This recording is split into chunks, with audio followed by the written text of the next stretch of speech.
All right, if you please take your seats. Call the meeting to order. First line of business would be to see if any commissioners would like to discuss any preliminary items for the next BOC meeting. Commissioner Hamburg. Not for the BOC meeting, but maybe for the next work session, or if Chief comes tonight. I want to get some clarity on the parking ordinance that we looked at some time back. Did he make some changes too?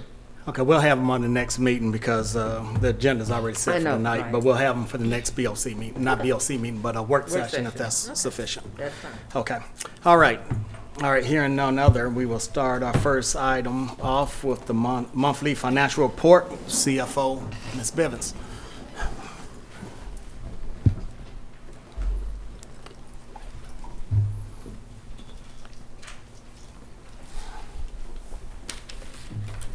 Good evening, Chairman, Madam Vice Chair, Commissioners.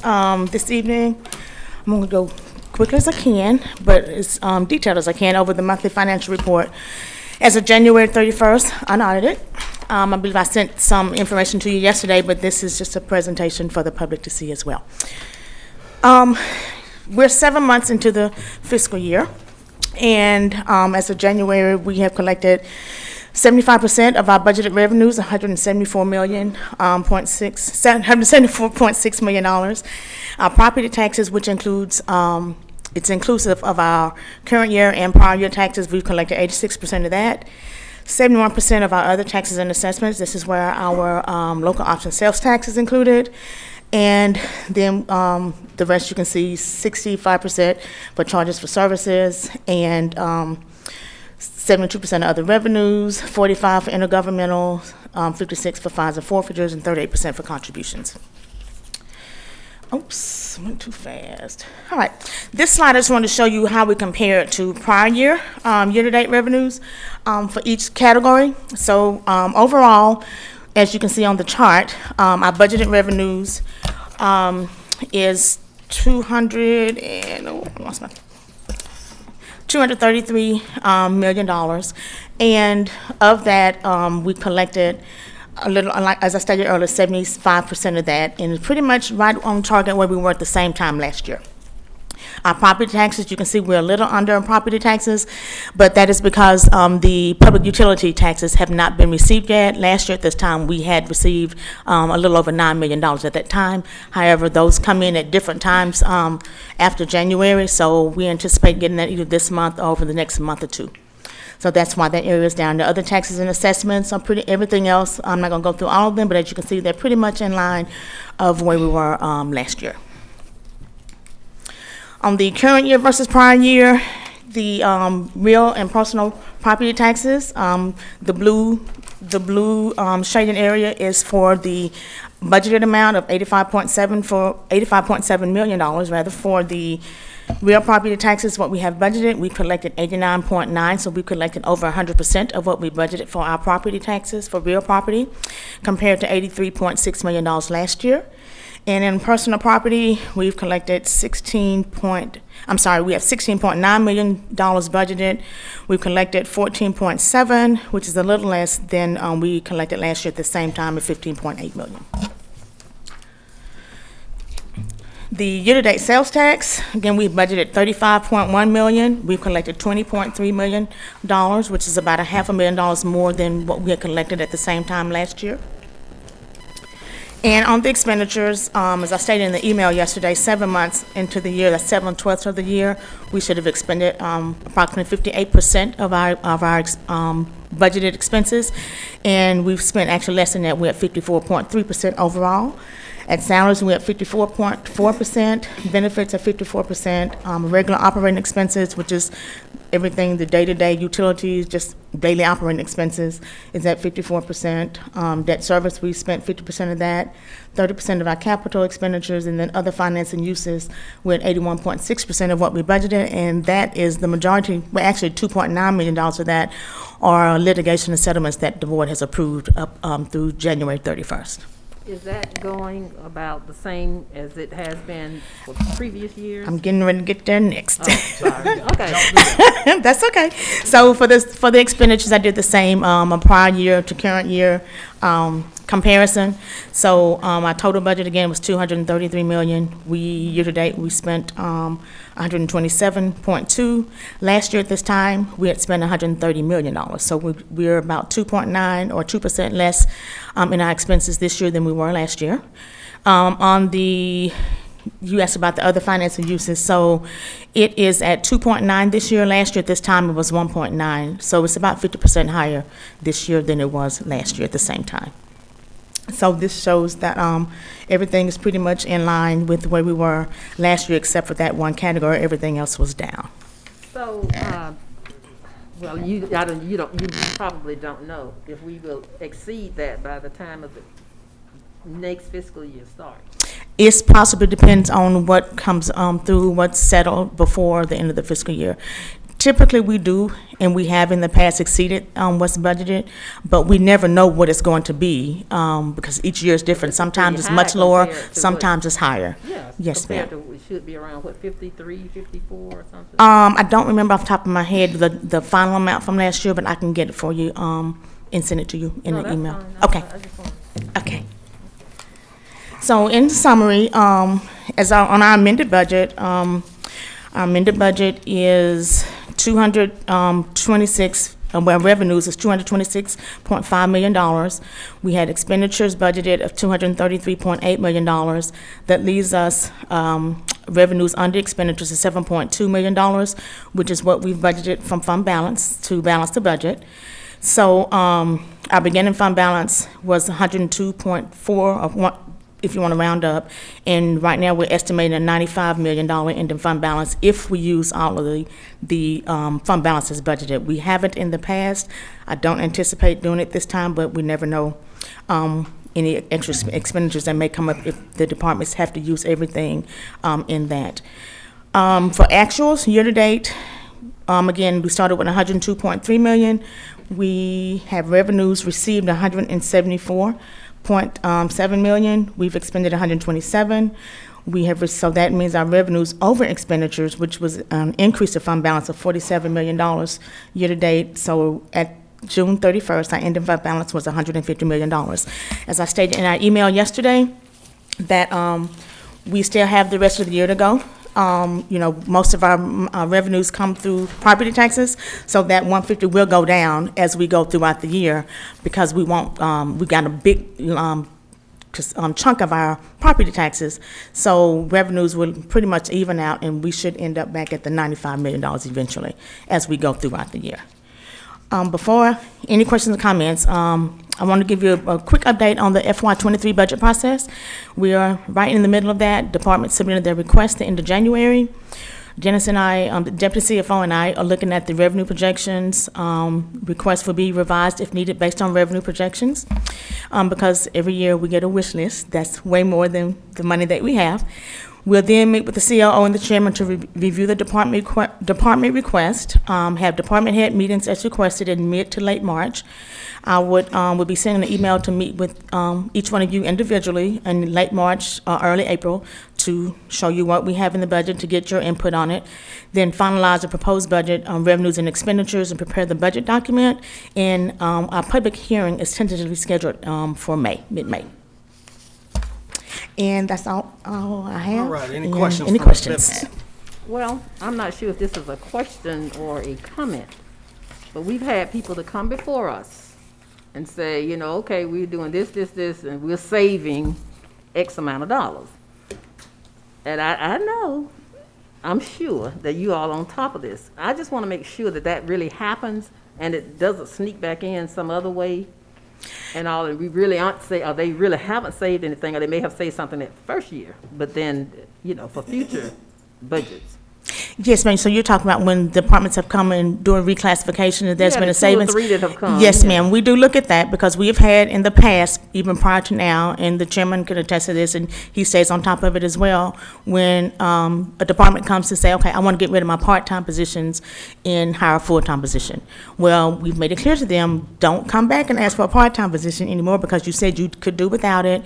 Chairman asked, I asked, COO asked, we reiterated several times to make sure, are you sure you can do without this before you do that? And so we make sure that they're not trying to sneak anything back in during the budget process. So we are on top of that. We do make sure that any savings that they say they're going to have, that we do recoup those savings. Sometimes if they want to reallocate it, we will allow them to reallocate it somewhere else in their budget, as long as their bottom line doesn't increase. Yeah, that's one of the reasons I really would like for us to stay on our path of, going through the budgetary process. And I just can't say that enough. And let me just add to what CFO Bivens just said. There's been times when a request was brought to us and their projected savings wasn't projected savings because they forgot to add in pension or something else. And that was caught on the back end where we told them, okay, this isn't a savings. Therefore, this is what the impact would be. And we can correct that on the department head side, but when it's an elected official, we let them know that, hey, there is a budgetary impact. How would you like to proceed? Because we know this board, especially you, wants them to do it in budgetary process, and it makes sense. And we go with it as like that. But if they request still to come before us, we allow that to happen. Okay, 'cause I just want us to stay on target and all, because when something happens and we have to go into another pot of money or whatever, and when taxes go up or whatever, for whatever reason, because of things like that, then the citizens are looking at us. They're not saying that director did this or did that or whatever. It's on us. It's our responsibility to keep up with that, because we will be held accountable for those things.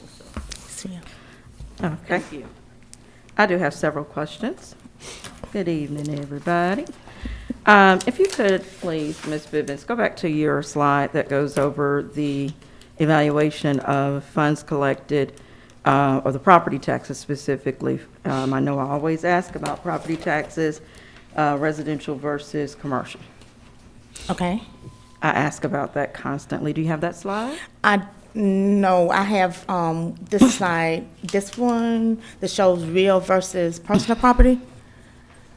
Okay, I didn't that's break a it little down to bit residential or different. commercial. No, ma'am. I can get that information for you. So if you could, for the sake of on the record, explain the difference between real versus personal property, because once again, I constantly, as a board member, ask for that breakdown, because in order for us as a board to really develop out, we need to see where we're pulling our taxes from, which has a direct effect also on how we're looking at it when it comes to delivery of service.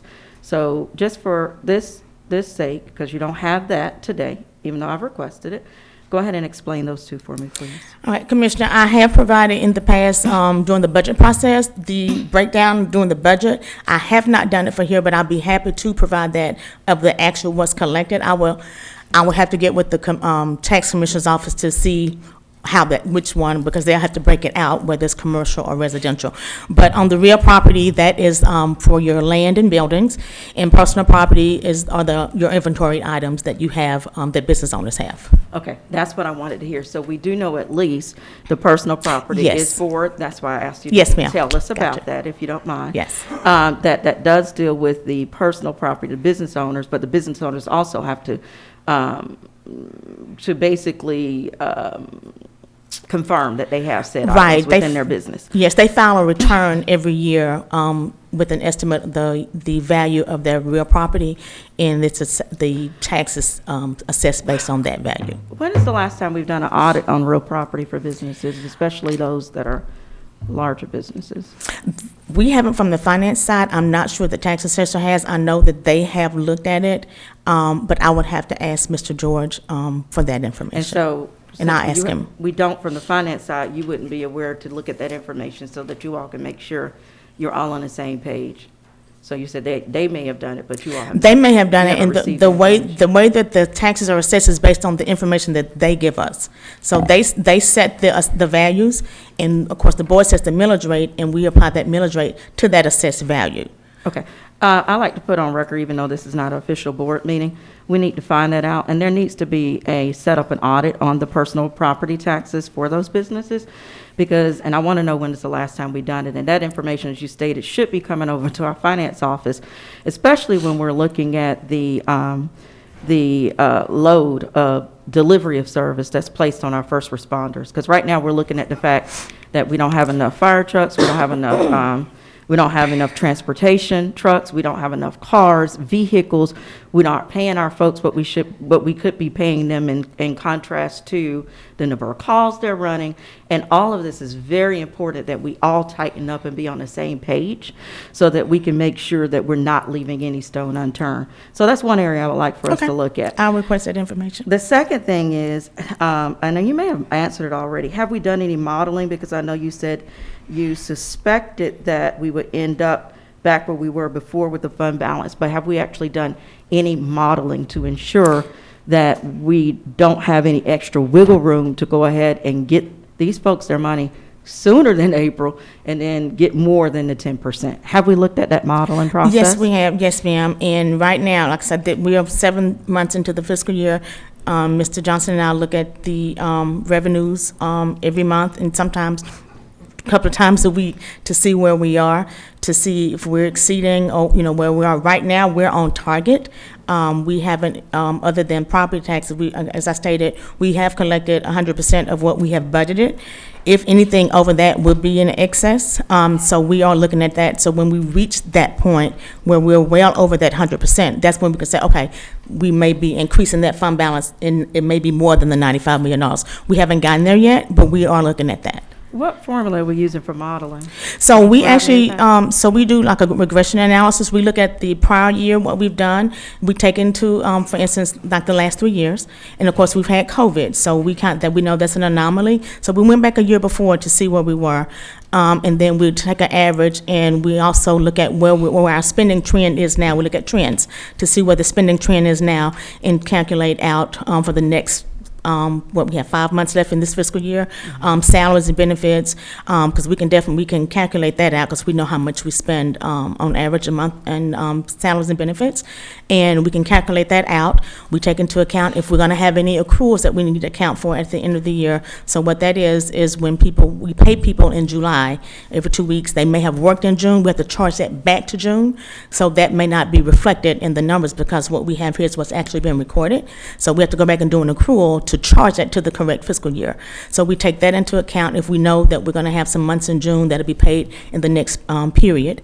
So we look at that, and we also look at our revenues, where they're coming in, and we look at the economy to say, okay, what may happen that may impact some of our revenues, that may decrease something, what may cause our expenses to go up, because right now we hear about inflation. So while we are preparing for next year's budget, we are taking that into account, and we're even looking at it in this year as we're projecting out, because things are increasing right now, and it may exceed what we have budgeted. So we are looking at all of those things. Wonderful, and I'm glad that you shared that.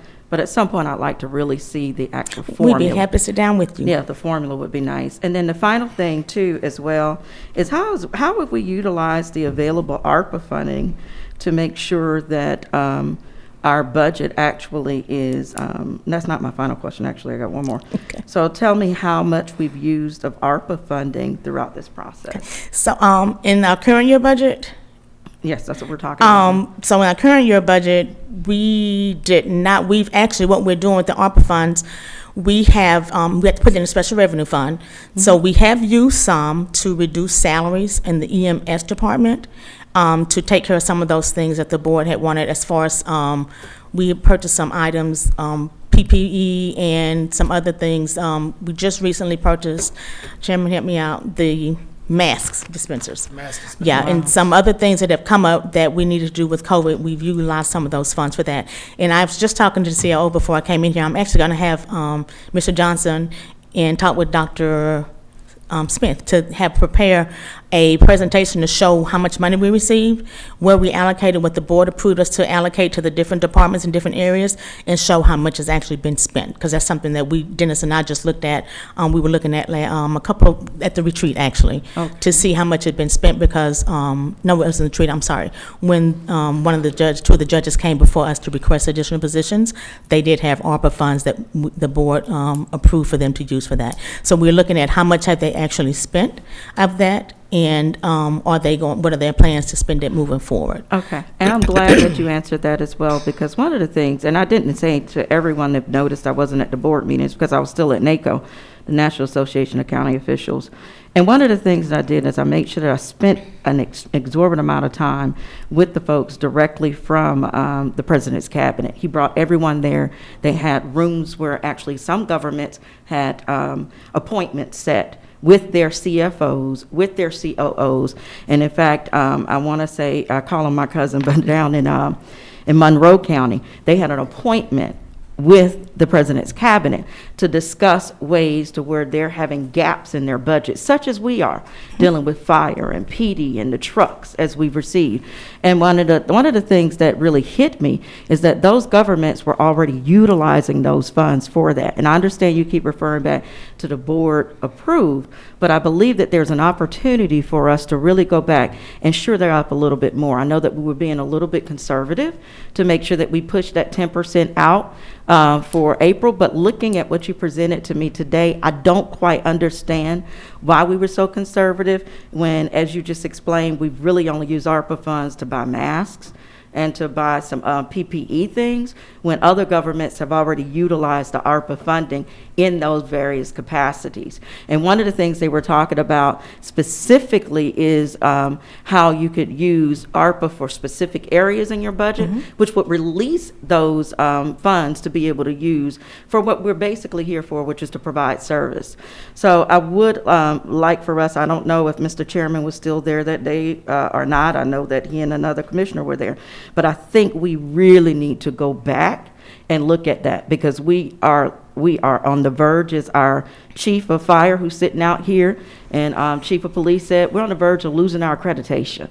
So I think that we need to be more aggressive with making sure that we're applying the resources that are available to us to really make sure that we deliver the level of service to the community, and we don't have to keep hearing about trucks not working or responding in a pickup truck, or EMTs not being here, we can't attract them and we're losing them. We've got to look at a more aggressive approach with that. And then finally, I want to look at this one thing. You were talking about the property that we bought, and we took funds out of the fund balance to be able to do that. How much did we spend to purchase property out of the general fund?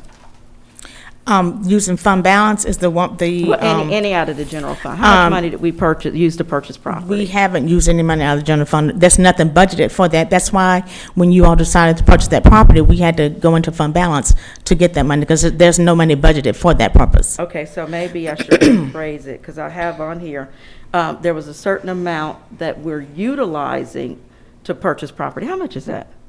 Out of the fund balance, we, $1.2 million, and that was for some purchase on Walt Stevens that was just recently approved within the last month, and then the prior approval was for the building for the public defender's office.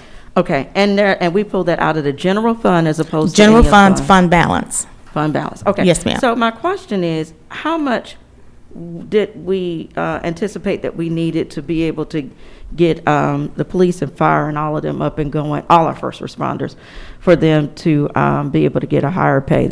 Because we spent $1.2 million out of the general fund, not out of SPLOST, not out of tourism dollars, not out of economic development dollars. So how much were we expecting that we needed? Because I know we looked at it over a period of time, but how much were they needing, like, to go ahead and get going, like, for this budget year? I don't remember the exact dollar amount. I'll have to go back and go through my file, because I didn't bring that information with me. Okay. I don't remember the exact dollar amount, but we did say that part of that is being paid out of ARPA funds, and some of it, we're utilizing some of the fund balance. So I wanted to go back to address your comment about the ARPA revisiting that. That was the purpose of having the staff bring that back, so we can see what we allocated, how much is actually being used for the purpose that it was supposed to be used for, and if it hasn't been used, for the board to maybe potentially consider, let's reallocate those funds to some other area. That was the whole purpose of that exercise, and having them bring that back to you all to look at what we approved, what has been used, what has not been used for this first iteration, because we're getting more money in May. So we can determine, okay, do we need to provide some of these entities additional funding if they still have money left over from this first allocation? Because that could be money that we could reallocate to somewhere else. Right. And that's kind of my thinking, what I was thinking, okay, I knew some of the departments had not used it, or some of the agencies have not used their money yet for this year for the first round. So I wanted to look at where they were, what their plans were, and is that somewhere we can, okay, let's back up and punt again. So we can see. We need a what Hail can Mary we right now, use. no offense, but I mean, I'm in the. Oh, Hail Mary, whatever you want to We're call it. hunting. But look at it again to see, okay, maybe we can reallocate some of those funds, because it's clear the board wants to decide, okay, no, we don't want to give this much money to another entity. It's at your purview to say, okay, we want to reallocate, because we did it, because we got the money, we had to, use it, and let's look at it again and reanalyze it and see, okay, maybe we can use this money better in another area. Gotcha. Well, thank you so much. I You're look welcome. forward to us working progressively Sure. to get this done. And then let's make sure that we keep our main job as commissioners to provide service to the community. Always. And if we can't provide our first responders with the money they need so that they can attract the people they need, and they not responding in pickup trucks, and I ain't got to go visit my godparents and say, please take your medicine today because we might not be able to transport you, then we need you all to suggest that to us as we've asked, and be more progressive about it in every financial report. Thank you so much You're for the work welcome. you're doing. Sure, thank you. Just so that we are also mindful when we're looking at different ways to achieve, greater pay for our public safety folks who desperately and deserving to get more money, just like our other employees as well. But I also want to make sure that this board is clear that those expenditures are capital expenditures that come out of fund balance, as opposed to a reoccurring cost that is going to go one-time towards expense. the salaries. So we got to make sure that we have enough money. If we're going to give a big raise to anybody, then we need to make sure we are able to sustain it and keep it going, because nobody likes to run out of money. So we definitely make sure that we have money on file or in the account to pay for all of the services that we provide to citizens of Clayton County. I'm so glad you said that, and this is the one opportunity that I think it's probably been years since I've been able to use my auditing background in any capacity. When you got a hefty fund balance like we do, I hear you, but at the end of the day, if we can't communicate the actual formula we use for modeling, and we still got $150 million in it, then we need to utilize our resources better. It's simple as any other household. And I'm just going to say this, and I've said it over and over again. We've got to make sure that we do our main job. Everything else at this point is ancillary. It really is, outside of collecting the taxes.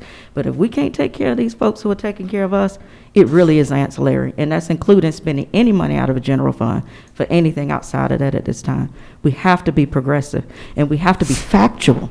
And we have to make sure that we're looking at all ends. There's no reason that we should be looking at a budget and we haven't received information from the tax assessor's office. I'm not trying to be funny, I'm not trying to be rude, but I tell you this, as a single mama, when I gotta pay my bills at the end of the day, I'm looking at every bank account that I have and make sure that there are no gaps and there's no money available for me to make sure that I can do my basic job, which is make sure that I keep the roof over the head of my children. And it's the same here, to make sure we keep gas in those cars running, and keep people responding. And the last thing I do have to say, and I'm gonna say this, our minimum and main job was roads and bridges. The money comes to make sure we get the roads done. And as we talked about, they had sheriffs to make sure kept us safe, and we got a fire department. We don't have a volunteer fire department.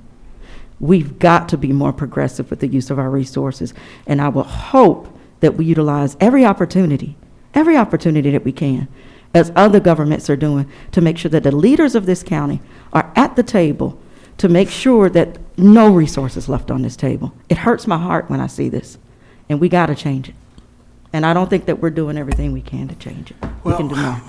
Let me say this, if we are answering calls and pickup trucks, chief, as ambulances, then yeah, that's problematic. Mr. Chairman, you But, got the email. I mean, But we'll talk offline about that. Any other questions for CFO? Yeah, I don't have a question, but I do have a thank you for, it's not in here, but what you sent us yesterday, the breakdown for the By courts departments. and law enforcement. Thank you You're for welcome. separating that from public safety. So I appreciate that. Thank you. Okay, thank you. Any other questions? Thank you, ma'am. Thank you. All right, next is development impact fee discussion. Chief Murkison. great segue.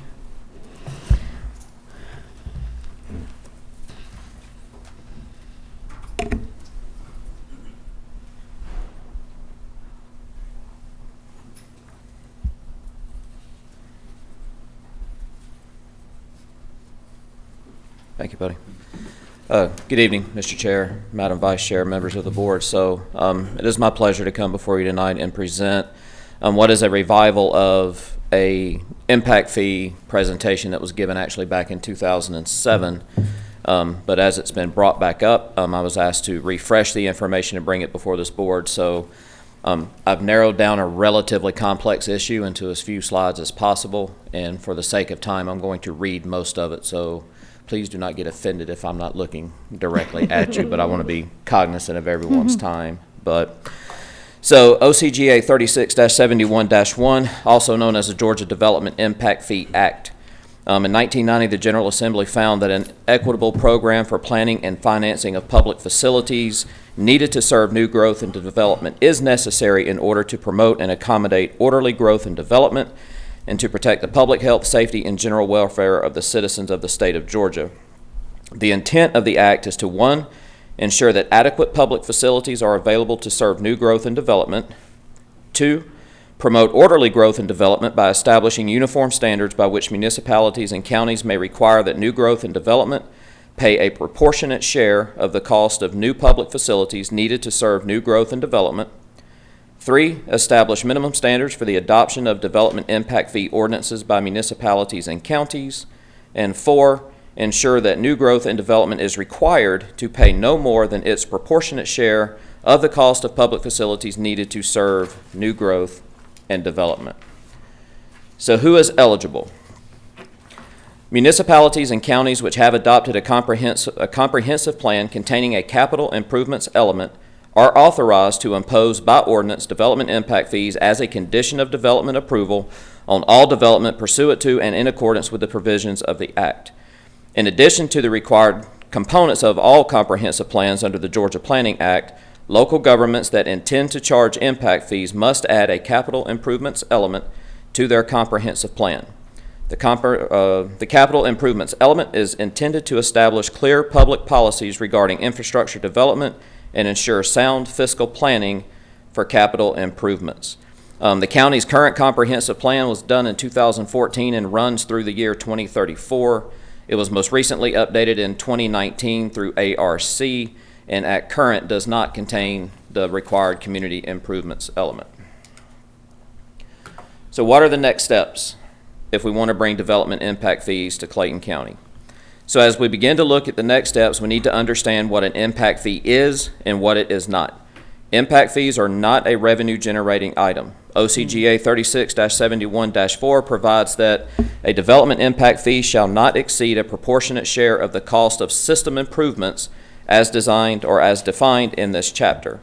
Subsection C of that same section provides that the fee shall be calculated on the basis of levels of service for public facilities that are adopted in the municipal or county comprehensive plan that are applicable to existing development as well as new growth and development. Impact fees are 1, to be collected no earlier than the time of issuance of a building permit. Number 2, must allow for individualized assessment of development impact by applicants. 3, shall include a provision for credits.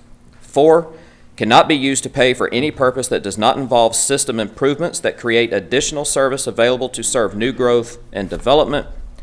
5, shall only be spent for the category of system improvements for which the fees were collected and in the service area in which the project for which the fees were paid is located.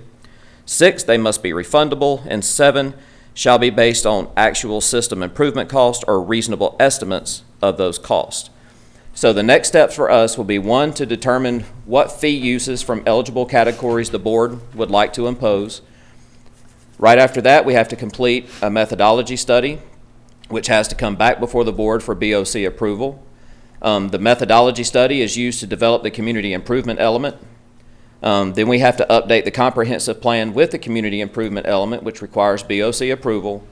And then once the comprehensive plan is updated, then we can draft the actual impact fee ordinance, which also has to come back for the board for final approval and implementation. So we're going to run through each of these eligible uses independently. So since the county has not previously adopted impact fees, there is a key decision needed before the process can accurately be scoped. Which out of the eligible impact fees do you want to consider in an impact fee study? 7 categories of public improvements are eligible for impact fee funding under the Development Impact Fee Act.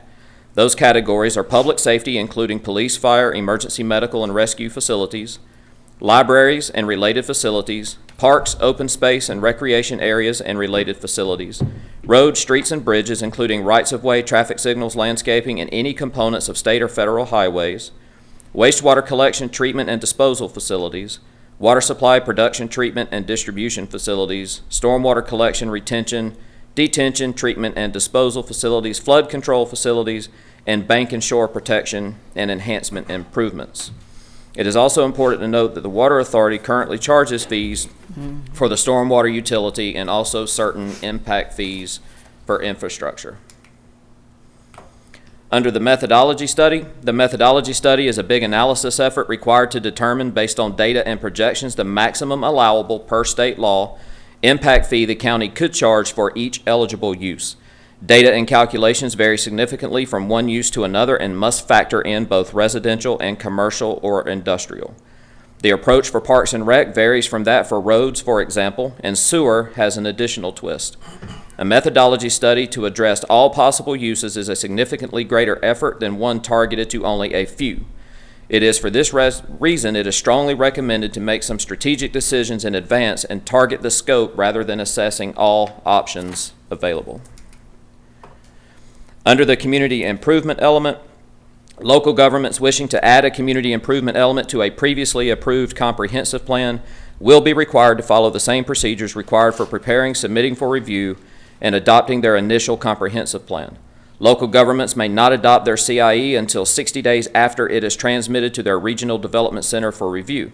The same process must also be followed when adding additional categories of capital improvements to a previously approved community improvements element.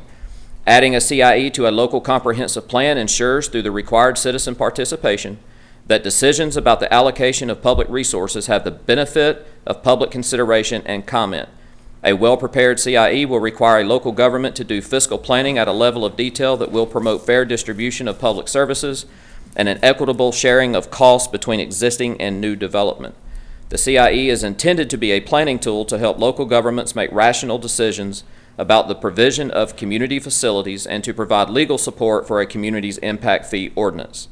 Unlike most local government capital improvements program, which generally address only short-term capital facility financing, the CIE should encompass both short-term, which is 5-year, and long-term, 6 to 20-year capital improvement needs. The following items must be included in the CIE, and they must be developed individually for each category of capital facility to be financed through impact fees. They include 1, inventory of existing levels of service, 2, establishment of service areas, 3, establishment of future levels of service, 4, projection of facility needs, and 5, a schedule of improvement for the first 5 years after CIE adoption. To meet development impact fee compliance requirements, the CIE must consider system improvements for the entire planning horizon of the comprehensive plan, which for most plans will be 20 years. The schedule of improvements is only required to list projects to be initiated within the first 5 years after CIE adoption. This means that major long-range projects that will be financed with impact fees but will not be initiated within the 5 years of the CIE adoption must be identified or described only in general terms. The 5-year schedule of improvements in the community improvements element must be updated annually. The Impact Fee Ordinance. Prior to adoption of a development impact fee ordinance, a municipality or county adopting an impact fee program shall establish a development impact fee advisory committee. Such committee shall be comprised of not less than 5 nor more than 10 members appointed by the governing authority of the municipality or county, and at least 50% of the membership shall be representatives from the development, building, or real estate industries. An existing planning commission or other existing committee that meet these requirements may serve as the developmental impact fee advisory committee. The development impact fee advisory committee shall serve in an advisory capacity to assist and advise the governing body of the municipality or county with regard to the adoption of a development impact fee ordinance. In that the committee is advisory, no action of the committee shall be considered as necessary prerequisite for municipal or county action in regard to the adoption of an ordinance. And listed on the screen before you is all of the state statutes that govern the formation of that committee. So what I wanted to do was just give you an example of what's going on around us. So most of the jurisdictions around us already have development impact fee ordinances and have for quite some time. As I said, this presentation actually came up in 2007. So as you see, Henry County to our southeast, they started their program in 2003. So they published their single-family residential rates, but their commercial rates, like most, are based off of land use and building type, so they don't really publish examples. One exception is the city of Atlanta, which is coming up next. So in Henry County, you can see they've chosen development impact fees to cover library, parks and rec, fire protection, sheriff's office, police protection, animal control, E911, and green space. So for every single-family residential permit that is issued per dwelling, they have a subtotal of $1,612.58 in impact fees. They charge a 3% administration fee, and then they charge a 0.034% fee for the continual update of the community improvements element. So that update that's required is baked into their impact fees. So for every permit pulled per home in Henry County costs the developer $1,661.50, and then you see how they break up that monies and how they're allocated to those specific service areas. City of Atlanta. So the City of Atlanta is a little bit different in how they've gone about it. So Atlanta's program was started in 1993. They came out of the gate right after the act was passed in 1990.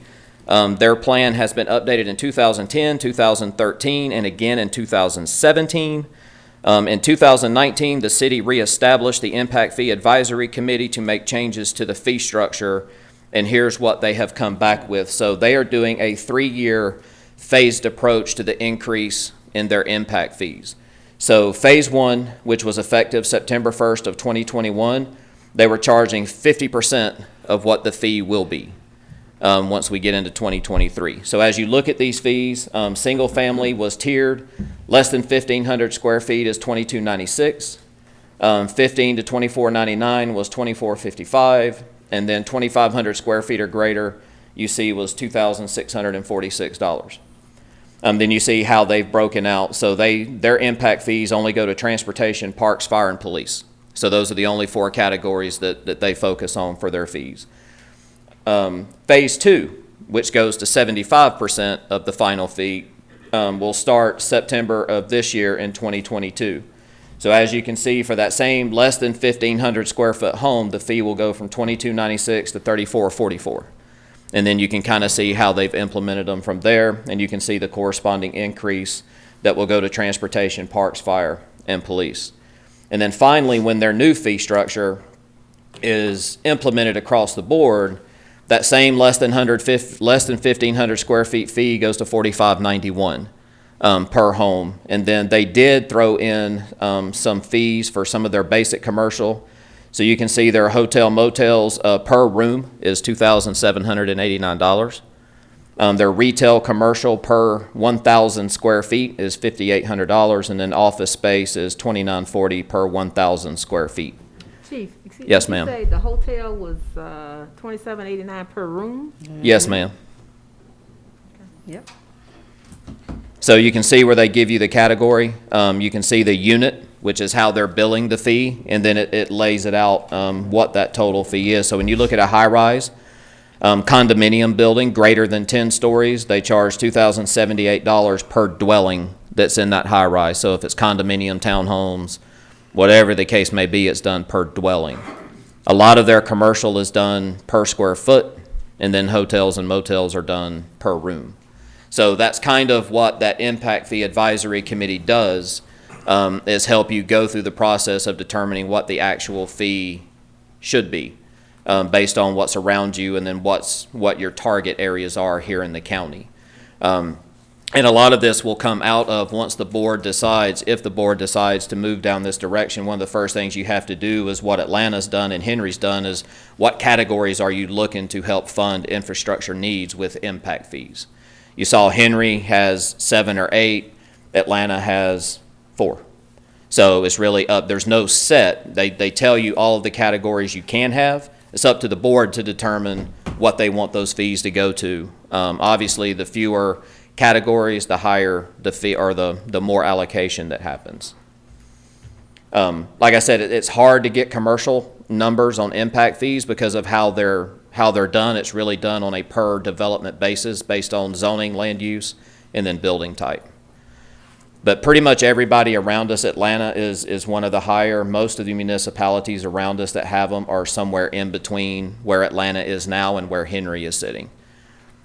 So, and it hasn't slowed home building in Henry down a bit. I apologize if it was fast, but I wanted to be thorough yet quick. So I will do my best to answer any questions that the board may have. Questions. All right. First of all, thank you. And I want to go back and thank Mr. Chairman for his for his statement earlier, because he said something that was so profound. We can't have these raises go in without making sure that we have the stability of it. And what you've delivered to us this afternoon is an opportunity to us to ensure that you all are not continuing having to deliver service, even though you have growth that is coming to Clayton County because of what you just said. It's not just in Henry that they not stop building, it's across the U.S. And we just had a call about that once again with commissioners across the state and across the U.S. And we know that when it comes to dwellings, it's a shortage. And so the building is happening. We see it in our comprehensive plan. We're looking at developing out over in the Mountain View area, looking at developing out in all areas throughout the county and all the districts. Clayton County right now has the most buildable land per square foot, whether we decide to utilize it or not in the areas. But yet and still, we have we're running the calls. We're having the calls, as you just talked about, and it's definitely putting a strain on PD, fire, and sheriff's office. So what I heard today was very promising. And the only question I have for you is, one of the questions, you went through what Henry does and what the Atlanta does, and you talked about making sure that we know and we target where those fees are going to go. If that had been in place, or once it goes into place, do you feel, or do you see, based upon this information you share it with us, that it would actually allow us to be able to continue to give our first responders and our infrastructure some relief as opposed to pulling it from the general fund? Well, yes, ma'am. I mean, obviously, anytime we can create additional sources of revenue to allow us to cover our infrastructure needs, whether that's police precincts, fire stations, parks and recreation spaces, then obviously that frees up those capital dollars to go to other areas. Whether that's a fire station out of the fire fund, then that's $4 million that can go towards salary enhancements or whatever the case may be. So obviously any program that would give us, some level of infrastructure funding to help with that. We understand that through the act, it's very restricted in what it can be used for and where it can be used for, which is where the whole service level discussion and those studies come into play. But offsetting that revenue is still helping us get to other issues, whether it's vehicle replacements or whether it's, additional pay raises for our people. Wonderful. And you said, based upon the information you shared with us, it's going to be at minimum 5 to 6 years before we can even get going. True. Oh, no, ma'am.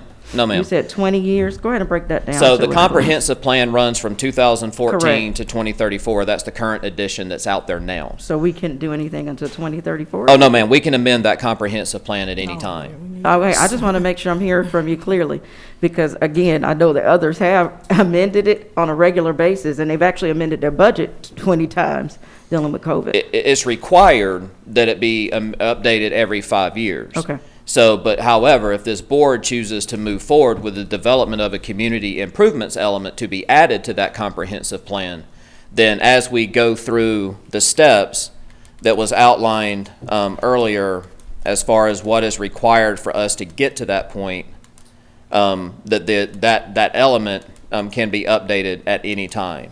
So once you develop, you determine your fee uses that you want, we have to do a methodology study because that study serves as the foundation for the community improvements element.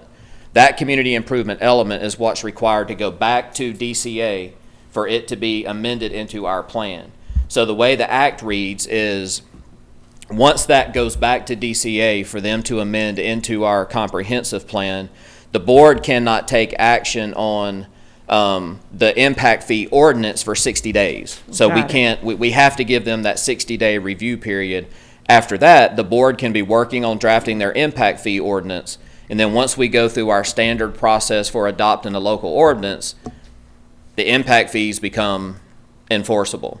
Now, they wouldn't be enforceable in any development that's already in the pipeline. So it would have a date certain that says, okay, effective July 1 of this year, this fee structure goes into effect in the county. But we are not time prohibited from waiting till 2034. This process right here is probably about a 9-month process to get through all of the required studies that have to be done, the public hearings that have to be done, to get through the board approvals, to get through the community improvement element, to get through the plan update, to get to the ordinance, to get going. There's a lot of moving parts in there that have to be done. But in talking with some of our consultants that are doing work for us now in other areas, it's about a 9-month process. One other quick question, because we know we're dealing with a Band-Aid situation. It's a blessing because I see somebody to the left of me that actually helped us with our comprehensive plan process. I won't call his name, Mr. Hightower. But then also, I know that Carol is here, who is part of our over the procurement department. And I'm wondering if we can't go ahead and get something before this board to where we vote up or down and utilize what we have available to us so we can get this going, because we've got to stop being behind the 8 ball and keep, like we talked about, folks don't see jurisdictional lines, and we need some help. I have a question. Go ahead, Commissioner. Chairman. Go ahead, Commissioner. Will these impact fees help us as far as not having to hire our property taxes as well? Yeah, I'll set your budget. Well, that's a loaded one.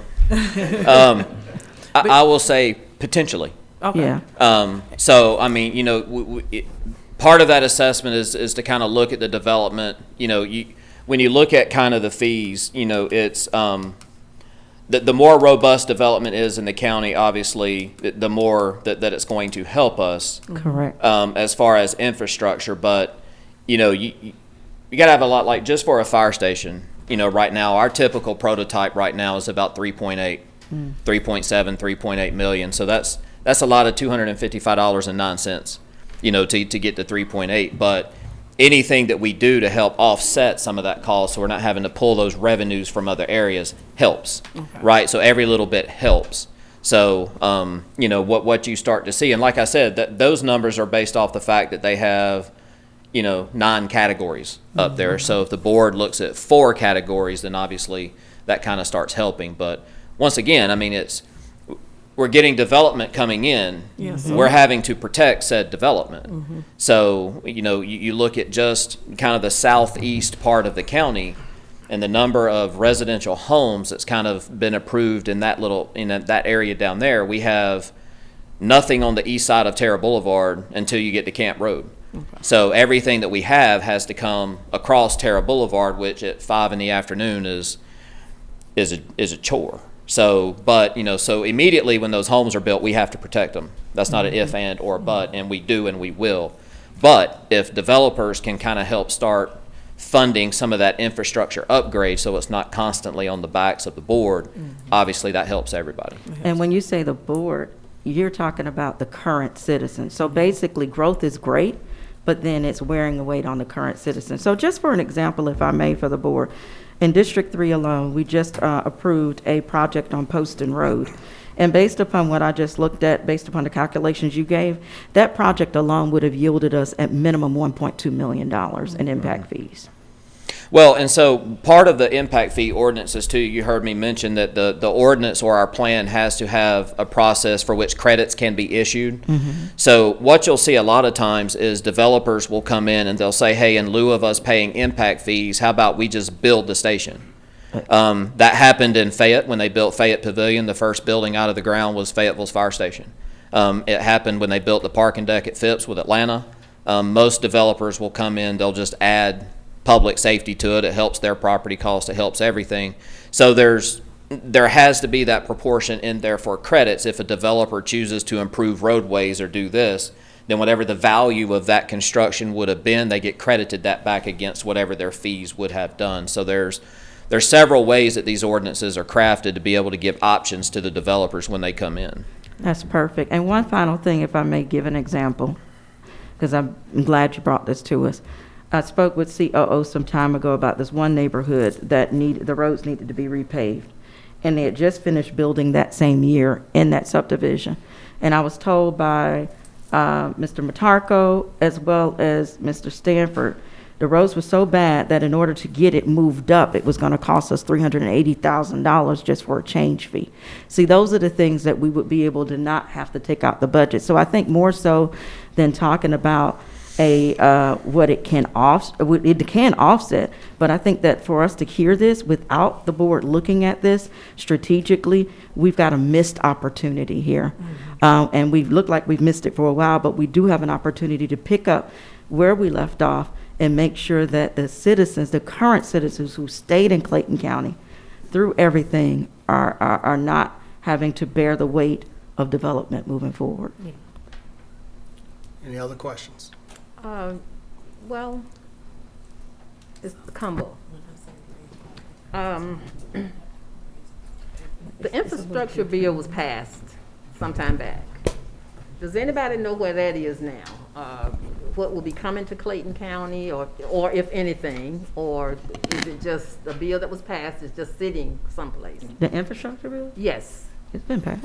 I will defer to one of the distinguished people to my I left. just want to start with that because I have something else too, real quick. I'll be quick. Mr. Chairman. Good evening, Board. Commissioner, to answer your question, a couple things is coming out of the legislation around the infrastructure bill. They're still fleshing out some of that information in the Senate. Try to figure out specifically what are some of the, how do you say it, I won't call it pork barrels or what other parts of the infrastructure bill they would like to see be part of some of the state work. We've had some substantive discussions with Senator Warnock as well as Senator Ossoff's office with regard to ensuring that we stay in the pipeline as far as prioritization, and a lot of our board members have had those conversations as well.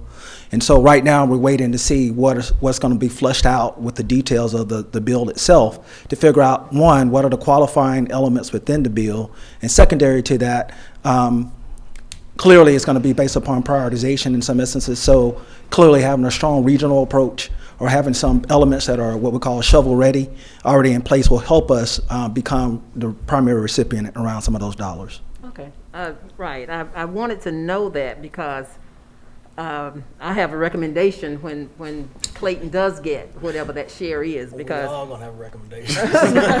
Well, let me say this, and it's because of the talk of the building and different things being done. Highway 138, we haven't had a lot of things going on there. Mm-hmm. And I'm finding out now that one of the reasons is because we don't have sewer. Mm-hmm. So I'm just thinking with the infrastructure bill, that would be one of the things I think we need to put in place. And where we're saying that, the business is coming and that kind of thing, I don't really see a robust growth right now economically And I don't want to deter any of these businesses that may be thinking of coming to Clayton. But like you say, there's a time span, and once you think about it and get it started and that kind of thing, and maybe things will pick up. But I don't want to turn somebody away with them saying, oh, well, no, these impact fees are too high or whatever. So I just want us to think about it. It sounds good. I love it. But I don't want it to deter any growth or business growth or whatever. And also, let's, talk this thing out. Good point, Commissioner. Back to Chief Murkison's point earlier about the impact fees gives us an opportunity to put additional tools in our toolbox. So even if the development fees are not passed on to the developer, having some payment in lieu of taxes, some other things that ultimately will free up additional money, it gives us leverage to negotiate with the developer at the table, opposed to just being reactionary to the position. And so that certainly is something that's positive. The other thing that brings to the point that I think Chief Murkison alluded to, which was a good point, sometimes we get enamored with the actual housing development itself, and we don't think about the infrastructure that leads into the development, because that has a major impact on costs as well. So the impact fees will help us tremendously in that space. And again, as the board has already given us direction, we'll bring something back to you sooner than later so we can get the ball rolling. Okay, I just want us to think both ways. That's right. The pros and the cons. One other thing, if I may add, and I'm so sorry that I keep adding, because this is my passion. I want to get us to move forward. And I hear you, Madam Vice Chair, and your point is well taken. But when you're talking about the infrastructure bill, we also have to remember that whenever we're receiving federal funding, there's always going to be a match amount. And it goes back to what, in the one session that I went to, when we spoke directly to, I think it was like the number 2 guy that worked for the current president, he said, how powerful it is that the money's coming directly to us, but there's also even an opportunity for us to be able to utilize a loan process. I'm not saying for us to do it. I'm just trying to throw everything out on the table to even use that as a match, because normally you are restricted from using certain funds as a match. So, and with that loan process, as the chairman brought to, well, we don't want to break the budget now. But you could do it over the next 10, 20, 30 years, because growth is coming to our county. And as you just talked about, the infrastructure has to be there. So I think that we just need to kind of look at every opportunity at this season. One thing I've learned, I learned in life, is that timing is everything. And we have things available to us now that not only can we look at these impact fees, but we can utilize the ARPA funding, as the discussion was, in a way to where it also helps regenerate back our general fund. So we can make that space for the next 5 years comfortable to where we're not so pulled, and we can utilize every resource available to us. Because if we don't, it's going back, and we're not going to get it back. Any other questions? Well, no question, but I love what the COO said too, that consider that payment in lieu of taxes. Yes. I love that idea. As they say, there's more ways than one to skin a cat. Exactly. But the payment in lieu of taxes is this, Commissioner, Yeah. Madam Vice Chair. It is this. Right now, what we're doing is developers are coming in, that where else they gonna build? Ain't no land in Atlanta hardly. So they're building down here, and it is coming down here. And I've seen it come. We got a project we're looking at down right now that, I'm not gonna say how many houses. And not just houses, but businesses, let me say that. We're talking about businesses and restaurants. So this is your negotiating tool. Right now, we go to the table with no tools, but we put pressure and more pressure on everybody. We got a solicitor that we have to say no to because we're saying we're afraid that we're not going to have enough money. At some point, we got to, again, get past the fears, get past what we think is going to happen, and look at every resource and utilize it to the maximum potential so that we can ensure the progress of this county, because growth is coming. Yes. You got to prepare for it now. And we're not making enough money off of property taxes to cover the things that we need. So this is a creative way for us to come in and make sure that we're taking care of the growth that is coming. Coming is the key word. It's already here, I Commissioner. say coming is the key word. But this is the thing, Commissioner, and this is a Here. good No, debate. I don't want to Here prolong this because coming. we have some other Yeah, presentations, but- but we'll discuss it. But I'm just gonna say this, growth is here, growth is coming, and it's time for us to move forward, as I always say. So we've got to come up with these creative ways, whether it be through this, whatever we need to do. And we've got to take care of our first responders and everybody else. So again, I'm gonna get off my soapbox, but, creative ways, let's keep it moving and let's move forward for our county and everybody in it. Yes, ma'am. Thank you, Chief. Thank you. Clayton County Transit Supportive Land Use. MARTA. Perfect segue. Mr. Ejiki will set it up, I guess. Set up, man. Chairman, Vice Commissioners, good evening, Good evening. and thank you. I heard the word perfect segue.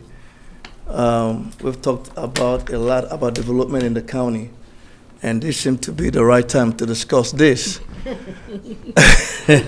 You got it.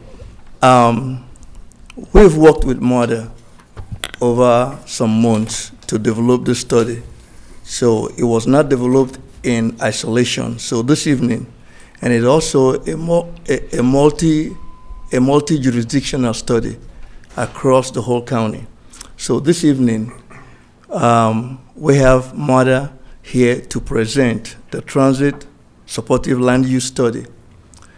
This study is across the county, but one of the benefits of this study also, it happened to coincide with our efforts to submit an LCI for the Clayton County Gateway Study. So the study plays its role in what we're trying to do, showing the Regional Planning Commission that Clayton County is planning. And so I would like to introduce Ms. Allison Harris to take it over and introduce all that came with him. I saw some folks from the city and from MARTA, so she'll get to introduce them.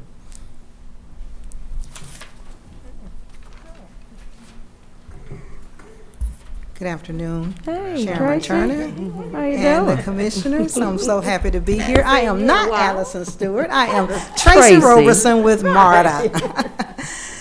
We are so happy to be here, and I'm going to be very brief before you. I just wanted to share a little bit of the history about how this project actually got started. It really was all about you.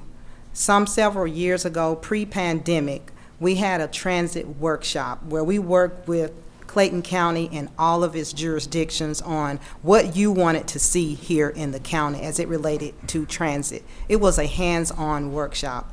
We further explained to all of the attendees, several that are here today in the audience, that it was also very important that as we brought transit to Clayton County, that it was going to be important that the land use zoning and ordinances would be transit friendly. And we shared the transit-oriented development guidelines during that particular workshop. And when we shared and we went into detail, Clayton County said, we hear you loud and clear. You have shared with us what to do.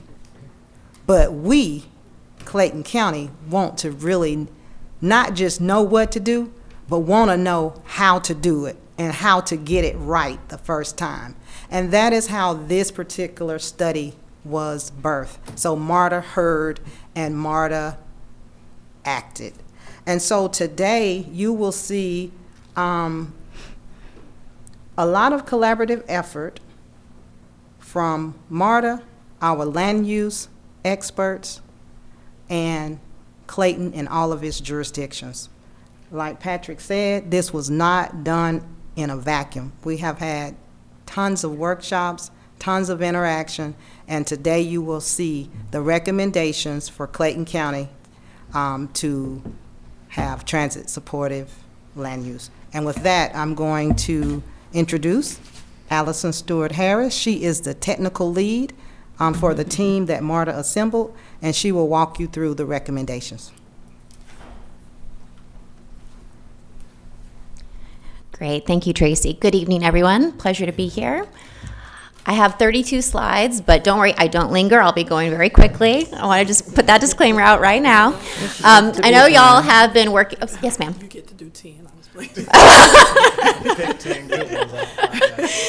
So I know y'all have been working very closely with MARTA on the High Capacity Transit Initiative. So we've been looking at these two alignments that you can see here on the map, the blue alignment along SR 54 and the red one along South Lake BRT LPA. Now, we've done a lot of projects around these, but what I'm here to talk about specifically is our transit supportive land use study. So what we've been doing the past couple of years is really looking to understand the existing land uses, look into the future a little bit, and ultimately develop a model zoning ordinance to help Clayton grow in the way that will support transit moving forward. This isn't a very typical study that MARTA does. One of the main reasons behind it is that when MARTA goes to apply for funding from the Federal Transit Administration, they're going to be looking at land use. They're going to say, hey, is this in your comprehensive plan? Does the county support this? Does your citizen, do they support this? We got to show that that's the case here in Clayton. So that's the main reason behind this study. So like Tracy mentioned, we have been collaborating with a whole lot of folks. Here is the list of everyone we've been working with for the past couple of years. And what we've been doing here, let's go. So what we've been focused on is what we call the big five of transit supportive land use. So looking at density and intensity, mixed uses, walkability, people-friendly design, and managed parking. We had 6 main tasks of the project. 2 of them were corridor wide, so we looked at a number of peer regions. We checked out what other folks have been doing that have similar communities. We created 3 model ordinances, and then we got down to some jurisdiction-specific details. So we said, okay, let's analyze every single parcel. I think we analyzed over 2,000 parcels in Clayton County, in unincorporated Clayton. We identified some potential TOD station boundaries, we looked at implementation strategies, and we did some 3D visuals, which we'll go through here in a moment. Ultimately, we were working towards crafting this model ordinance, and we really wanted to make sure that it was incremental. We're not going to be able to do this in 5-10 years. It's a long-range process, but we want to make sure that it's flexible. We don't want to make this zoning so strict that no developer wants to come here. We got to make sure that it works with the market. So through this process, we identified a number of different station areas. We have 2 main types. One is the redevelopment / new build type, and one is infill. In unincorporated Clayton, we are looking at all redevelopment and new build stations. So what I'd like to do for the next 5-6 minutes or so is go through what some of those recommendations look like here in unincorporated Clayton. So looking at your different county station areas, so there's 6 main ones. I'm going to really talk about the first 5. We're going to look at Mountain View, Norman Drive, Lee's Mill, Southern Regional Medical Center, and Mount Zion. So when we were looking at all these, we had a couple of main focus areas for Clayton County. We knew from talking to Patrick and your staff that Mountain View was very important to y'all, and also really taking a close look at Terra Boulevard. A lot of your station areas, so like Lee's Mill, Norman Drive, there haven't been any small area plans around there, so this was sort of new territory that we were looking at in a very detailed way. Also, the coordination between your jurisdictions. For you as Clayton County, this is huge. You've got a lot of sharing of these station areas, so there'll need to be a lot of coordination moving forward with your neighboring jurisdictions. Coming out of our report, we have a number of recommendations for Clayton. I'll go through them very quickly, but primarily it's creating a new TOD overlay around some of these station areas. There are some opportunities to revise or tweak your existing zoning if you prefer to go that route, but we would recommend a new TOD overlay. We'd also recommend simplifying the Mountain View overlay a little bit, establishing a new residential support zone, and that's really for those single-family neighborhoods that are very close to your station areas, just making sure they have a little more capacity to accommodate transit in the future. We'd also recommend looking at your 2007 land development right-of-way guidelines, and again, coordinating across your departments to identify some win-wins and pursuing some detailed station area planning, which, as Patrick mentioned earlier, in going for an LCI project, that's already part of the process. So I'm going to go through a very quick tour of your 5 main station areas, starting with Mountain View. You'll see the same series of maps for all these. What you're looking at here is our Parcel Analysis Map. So that's that analysis where we looked at 19 different metrics and said, okay, how transit supportive are these parcels now, and can they be in the future? So the closer to red or pink the parcel is, the more transit supportive. So what we were looking for is what's that best cluster of parcels that could form a future station area. So this is the proposed station area for Mountain View. We also said, okay, let's look within this station area and see if we were to apply this model ordinance, what could development look like under that ordinance? So we looked at that parcel that's kind of right in the curve coming off the off-ramp of 75. We said, okay, let's see what this could be. So we looked at a mixed-use office concept here with a little bit of hotel. Imagine all the development impact fees you could have with this one. Then we go down to Norman Drive. This is on the other alignment. So again, so right here is North Clayton High School, just to orient you all. So again, we're kind of looking at that cluster of parcels that would be most supportive. So, all right, let's look at some of those parcels near the intersection of Norman Drive and Riverdale Road. What could the ordinance look like there? And looking at some residential uses. Now, you'll notice that this is not midtown densities. These aren't huge, unachievable types of development. This is an incremental step. So you're getting a little bit more density, you're getting more walkability, you're getting more people-friendly spaces, but you're also being realistic and saying, you know what, people are still gonna be surface parking here for a while. We're not gonna get there overnight. Let's go down to Lee's Mill. So just to orient you a little bit here, this is where the new senior housing development has gone in. The Hindu temple is here.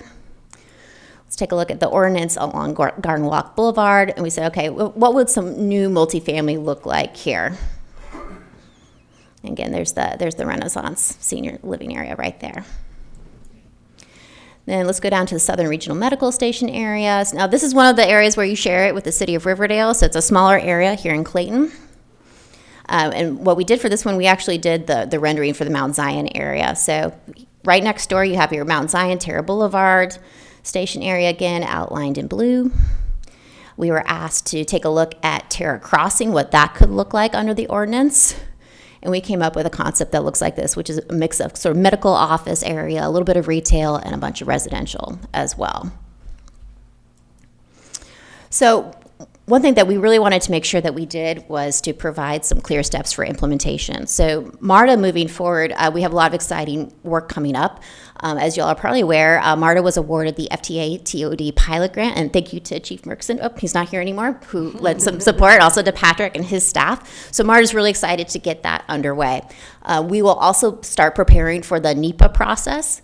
But really what we're trying to do very quickly is MARTA will be applying for a Small Starts grant to get funding for the South Lake BRT line, and we will be applying for that in June. So we are on a very tight timeline to demonstrate that Clayton County is ready for transit and our land uses show it. So what we are asking of you all and working with Patrick and his staff is to adopt a comprehensive plan amendment that shows these station areas and the transit supportive land use policies. Now, this amendment process is not nearly as detailed as Chief Berkeson's would need to be, but it's really something that's essential because FTA is going to be looking for that in that document, and we really need to make sure that that's very clear that Clayton County supports this. The other piece that we would be looking for is a pledge of some zoning changes once South Lake BRT achieves that FTA funding. So those are our next steps. Told you I'd be fast and wouldn't linger too long, but I'm happy to answer any questions that you all might have. All right, you did good. You did good. Any questions? Any questions? I just want to say, you know what? I just got to laugh. I feel for the kids who went in school for 8 hours a day. We ain't been here but like an hour and about 10 minutes. But at any rate, thank you for this presentation. It is so positive, and I'm so excited about the work that you all have done to do this. This is truly amazing, and I'm hoping that this will be the first step in where we need to get to. Let me just ask you this question. When you're looking at this, just roughly, if you looked at one development, like a hotel or so, and if you were putting that in an area where there already were, whether it's an offset or whatever, what would the impact, and I think we think about fees, but what would the impact be like if this was in Atlanta or Henry County? What would that government be getting if, like, let's just say it's 100 rooms? What would you suggest that you see? So in terms of the development impact fees? Yeah, no, impact itself, the financial impact. Oh, gosh. It really... What have you seen in your experience? It really depends on the type of development, and I think your questions about, the residential versus commercial taxes earlier kind of speaks to that. Or just commercial, we're looking at commercial. Right, so I think from a commercial perspective, you would stand to get quite a bit of revenue from that, and that's definitely what we would want to encourage. But, you can measure impacts in so many different ways. There's qualitative and there's quantitative. So I would encourage you all to kind of look at it from both of those lenses, and I think the big impact that is here is this ability to really create these great places in Clayton that are transit accessible, that people want to be, and that you're attracting a whole lot of activity and economic growth here. And you said over what time period, like just hypothetically? For the BRT line to come? Or, BRT and the growth of the, and surrounding area. well, I might defer to Tracy on the timing of the BRT. Let's say if you had a construction. magic wand. We can't hear you. You need to come to the mic, please. Opening service for BRT will be 2026. Okay, thank you. Any other questions? Well, thank you both for your presentation and a lot of exciting news. We look forward to working with you and getting this done, as they say. All right. Great, thank you so much. Thank you. Next up, presentation of the Land Bank. Ms. Allijette.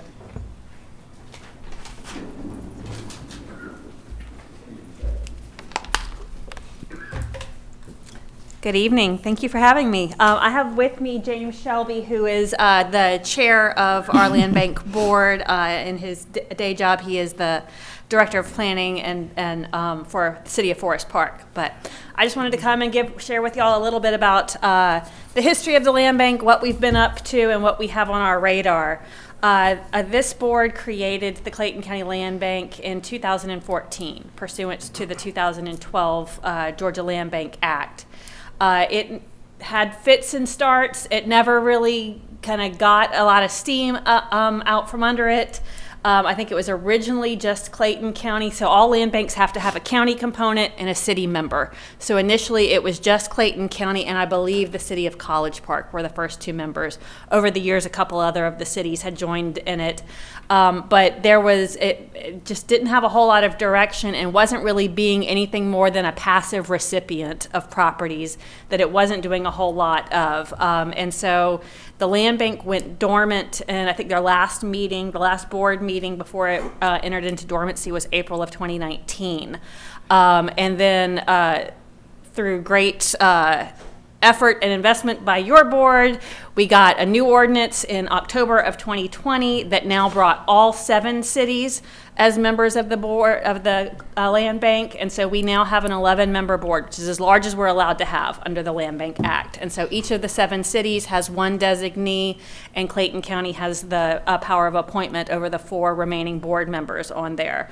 And so, like I said, that ordinance was passed in October of 2020. It had to go through ratification by all 7 city councils.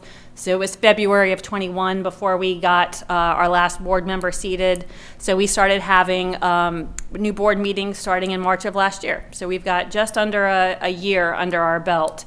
And so, like I said before, in the, 7 years that the land bank existed on paper, it wasn't doing very much other than taking in properties. So whenever I was brought on as general counsel for the land bank about a year and a half ago, maybe. And so at that point, the land bank had 944 individual parcels in it. By my estimation, that made, if you judge land banks sheerly on the size and the number of properties that they have under their control, that made the Clayton County Land Bank the 3rd largest land bank in the country. And it was never really designed or intended to be the holder of a lot of properties. So we have put a moratorium on taking in any new properties and are trying to get a handle on what we've got. We have, most of those properties have come into the land bank through non-judicial tax sales conducted by the tax commissioner. We have a few donated parcels, but the lion's share are tax deed properties. In the materials I had submitted, I've given a breakdown of what jurisdictions those properties lie in. About 83% lie in unincorporated Clayton. But we started, so we had to spend a lot of time in 2021 with the new board doing some training, establishing bylaws, policies and procedures, getting an inventory created. So there was a lot of just basic governance that we spent much of 2021 on. But now we have a fairly robust website that has a new application on there. It has a inventory of all of our properties that is regularly updated on there. We have our bylaws posted, our policies and procedures, and a frequently asked questions document for the general public to see, like, what do they need to know when they're looking to do business with the land bank. So we started, we have been approving some applications. We finally got our first closings done in December, so just a few months ago. Have continued doing a few in January and February and are looking to ramp that up. And since some of these properties a lot of these properties are tax deed properties, in some situations, the former owner has come forward to redeem the properties and to get them back. So we have facilitated about 20 redemptions in 2021. There have been almost that many in the first couple of months of 2022. So I think that we're going to see sort of an exponential increase of how we are getting some of these properties either returned back to the original owners. In some situations, we have our highest priority of disposition of properties is for our member jurisdictions. If they want that property, like the city of Morrow has asked for some properties for their park system. City of Forest Park is working with the Clayton County Housing Authority for building some affordable housing. And so the Land Bank has worked on contributing some of their properties to help facilitate that process. So, we're working on returning as many properties as we can back onto the tax roll status because properties are exempt from taxes while they are in the land bank. So we want to get those back to a usable state if we can. And also, whenever we collect, whenever any portion of the property, any of the funds that come into the land bank through a former owner's redemption or through closings where we're selling to third parties, we are trying to collect as much of the taxes that were owed at the time that they went delinquent and came into the land bank. Even though new taxes aren't accruing since it's exempt, the delinquent taxes, we are trying to remit as much of those back to the county as possible. This Land Bank Act gives land banks the ability and the authority to extinguish the property taxes, but our board has decided to use, because of the generosity and the support that we have gotten from Clayton County, that we try to withhold using that extinguishment power as much as possible.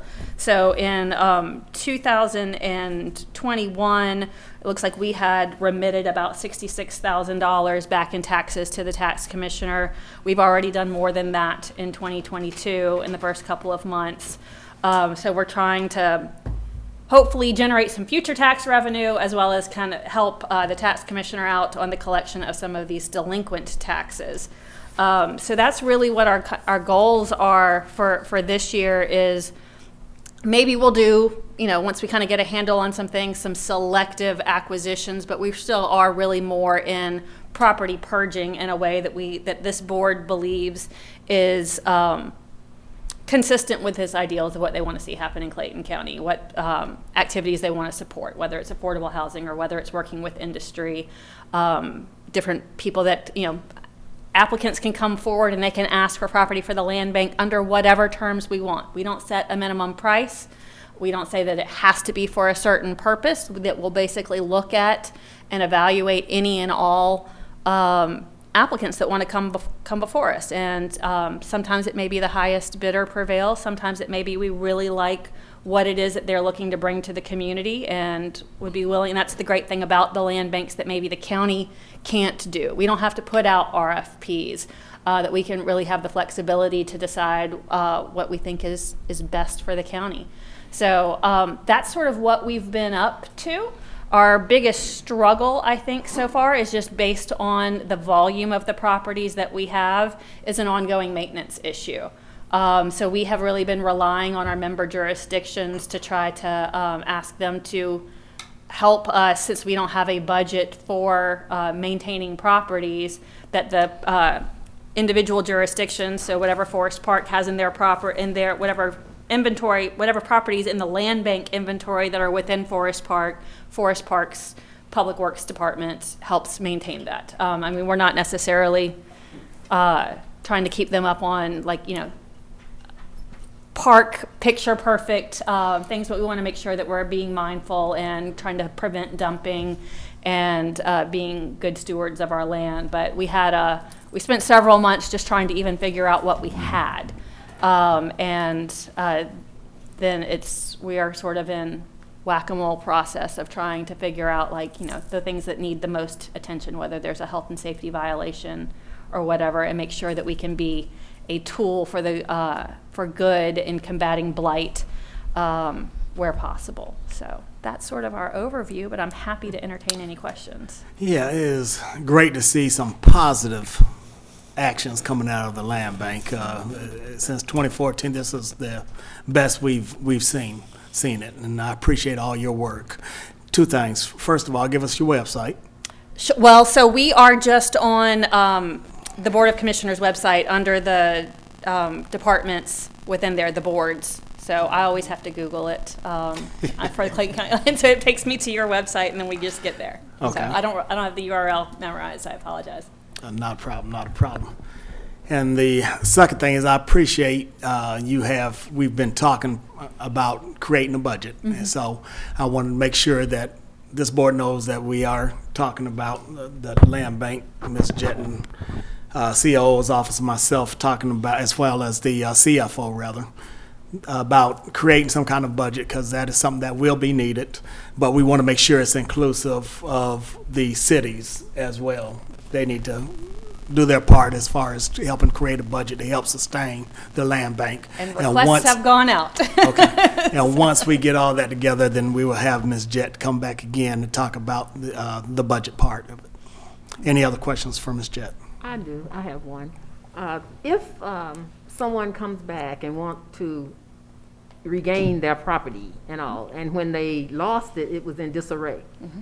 So do you all, well, I guess, will you have in your plan that they do something or agree to do something to better the property so it will not be a blight or an eyesore? So two things on that. If we are selling to a third party, so maybe a slightly different scenario where you're talking about where somebody is looking to regain property they had lost. But whenever we are entertaining bids for people who want to acquire property from the land bank, part of, before I even allow them to come before my board, is I vet them. And what is your plan for the property? What is it that you're wanting to do? Make sure that they understand how to get title cleared, and we set a schedule for them that they would have to commit to, where they have to bring property into code compliance within a certain deadline. They have to clear title to the property. If they're saying that that they want the property because they want to develop some certain thing, we also require that they at least get off the ground and start it within usually about a year is our requirement. And we even have them sign an option agreement, so if they aren't living through with their commitments, the land bank has the ability to go in and take that property back and basically just give them what they paid for it. So, and so we do have a tracking system where we're going after. We didn't start doing conveyances until December, so we're very early in on the post-sale tracking to make sure that they do this, but our contracts require it has a post-closing continuing obligation for them to provide us information when we request, so we can do that, and because we hopefully aren't going to have to take things back from somebody, but we didn't want a situation where the land bank was just a pool for investors to come in and hold undeveloped property and sit on it and do nothing with it and wait for the perfect opportunity to then launch something, especially if it was going to require some sort of tax extinguishment. I mean, yes, it's great that it continues to be undeveloped property, but now it's taxable and they're going to be doing taxes. I mean, they're going to be paying future taxes, but if we gave it to them or sold it to them because they promised some specific development, we want to see that actually happen. So we've put in some mechanisms there to hold their feet to the fire. Now, the other scenario where it's the former owner that comes in, I mean, Georgia redemption statutes give them a legal right to redeem unless or until we foreclose that right. So if they want to exercise their right to get their property back, because of course losing your property just for not paying taxes is an incredibly harsh penalty. So there's not a whole lot that I can do to force them what to do once they get that back. That would sort of fall into code enforcement's lap to cite them and do whatever, but I can't make, under our state statutes, that a condition of that. Now, I can certainly say, like, do you know what's going on with this property? Do you know that there's, this boarded up house or there's these trees falling down, and see if they really know what they're getting into, and not discourage them, but sort of paint the picture of what they're going to need to do. And I also try to explain to them This may not clear up your title if this was heirs property before. If you redeem it, it's still going to be heirs property. So that way, hopefully people are kind of going into it eyes wide open and they're not thinking that they're getting something more than what they are. Okay, thank you. Yes.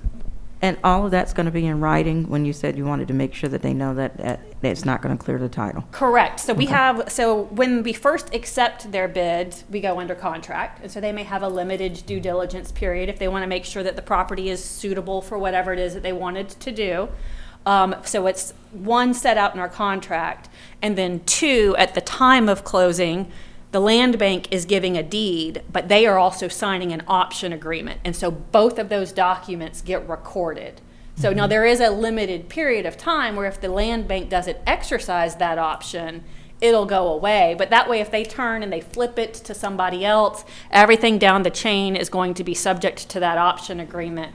And so the land bank can, and so if they were going to just sell it to some third party, they'll be able to run title and see, oh, these people committed to doing X, Y, and Z. I need to make sure that that's consistent.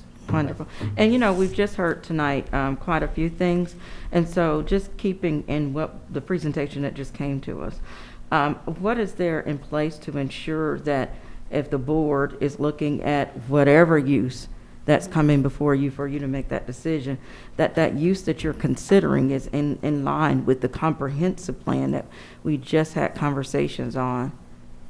Well, certainly we will tell people that if they have some grand design of something that they want to do, that it is their responsibility to make sure it is consistent with the zoning ordinance and they can even do what it is that they want to do.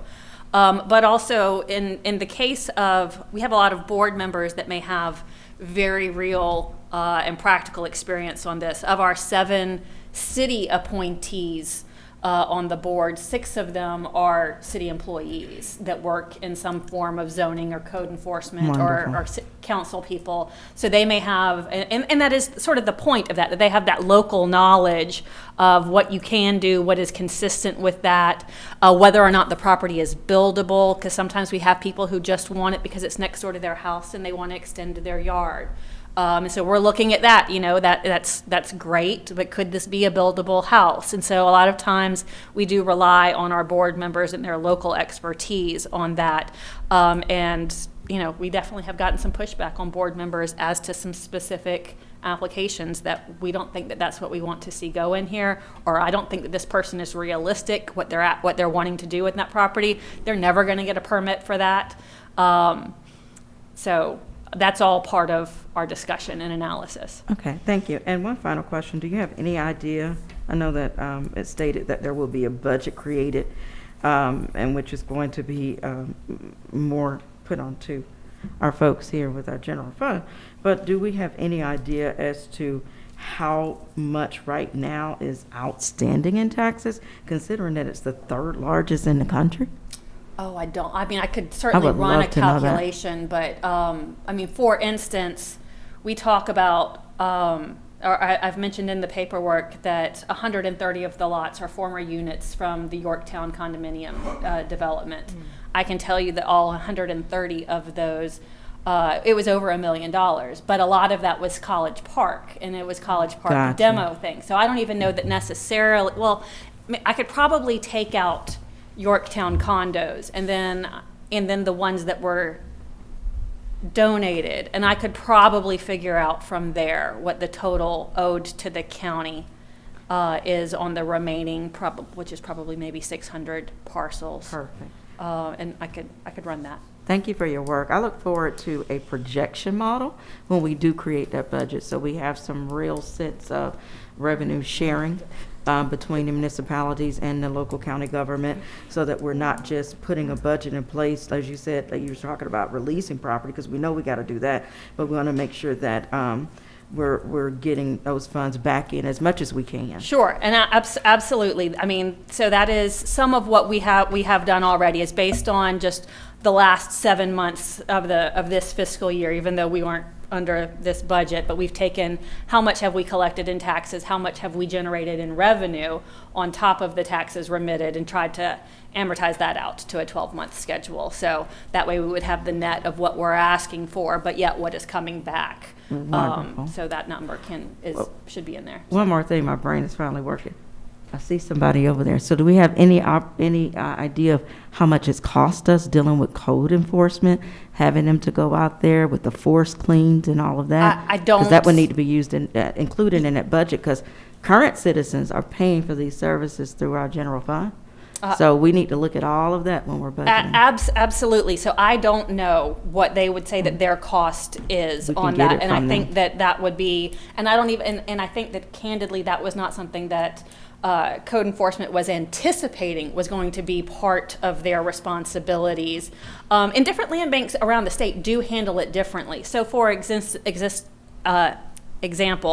Augusta, Richmond County, City of Augusta takes care of their code enforcement. Gotcha. You take the Metro Atlanta, which is what you used to call the City of Atlanta Fulton County Land Bank, and they just get more funding from their partners, and they have their own vendor contracts for maintenance. So there's different ways of doing it. We've never had a maintenance contract directly for that, so I don't have any historic information, but not to speak for any other departments, but I would assume if they were looking at taking on responsibility, and I could figure out what was the number of parcels that are in unincorporated Clayton, that many extra parcels, they may, I'm sure, not to speak for them, would want to include that as some adjustment to their budget. I look forward to those numbers. Thank you so much for the work you've done. Sure, absolutely. Any other questions? Well, this last thing, will you all have any way of knowing when these investors are buying this property for all the wrong reasons and all? question. I mean, will you all care about that, or? Absolutely. I think that is something, so when we set out our policies and procedures, we set out sort of a hierarchy of preference. Like I said, our primary preference is to give them to the cities or the county in the event that they need it for public use. But absent that, we can look at economic development impacts from the proposed development. Cleanup can just be something. We also do look at and ask people what their residency is. So if it is a local Clayton County resident that is looking for something, that may be, it's not determinative, but it can certainly sway the board as something, we want to support local industry. So we take all of that, and we do require that they not be tax delinquent on any other properties that they hold in Clayton County. We want to make sure that they are a good steward. We ask them to, so I can verify that with the Clayton County Tax Commissioner. We do ask them to self-verify that they don't have present code enforcement problems with any of their other properties. We want to do whatever we can to ensure that they are good stewards. And then, like I said, we have that post-closing follow-up where we can hold their feet to the fire if possible. Some of them have these addresses that are out of state. And so we definitely, whenever I'm bringing an application before the board and advising them, I will let them know, like, hey, this person lives in Jonesboro, or this person lives in Henry County, or, hey, they've got a Wyoming address, and they can take that into consideration. Like I said, it might not be determinative, but it's definitely an aspect we bring before the board. Did you say, I'm sorry, I know Mr. Chairman's ready to cut us off, but you said self-verify? Because we got a real issue in our county with trash and dumping, so we're allowing somebody to come and be honest with us, because I'm sure we can get that information. To do that. I mean, that might be something that we can independently That's verify. important. Hi, Ms. Jett. Hi. Commissioner, good question.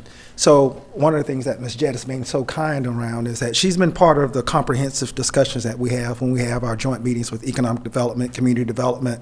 She's been part of those meetings. So she's hearing firsthand some of the challenges that we're having throughout the community.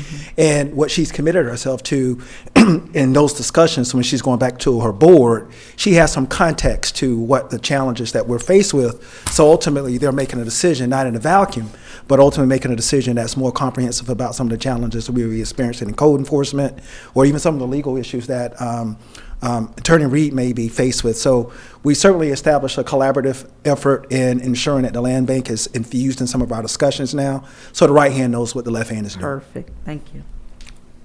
Better said it if that, thank you. All right. Copy of this? Will we get a copy? Yeah, yes.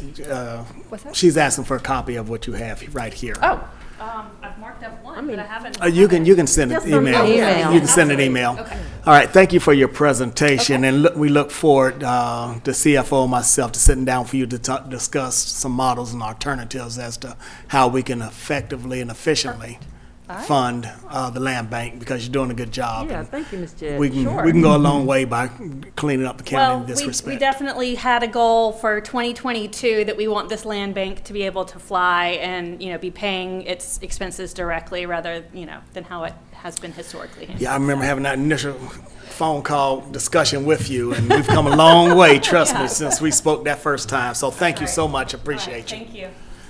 All right, International Park Service fees, yes, sir. Yes, Chairman. One more thing that I think is important. We're talking about casting the net wide. It's important to know that the land bank is helping us also as it pertains to housing strategies. So when y'all talk specifically about moderate homes within the community and looking at how we strategically bring lands into certain spaces, they're also helping us with our housing strategy as well. So I just thought that was important because we're talking more about quality of life, but they're also helping us in other areas. Wonderful. Good to see you, Mr. Shelby. Mr. Hodges.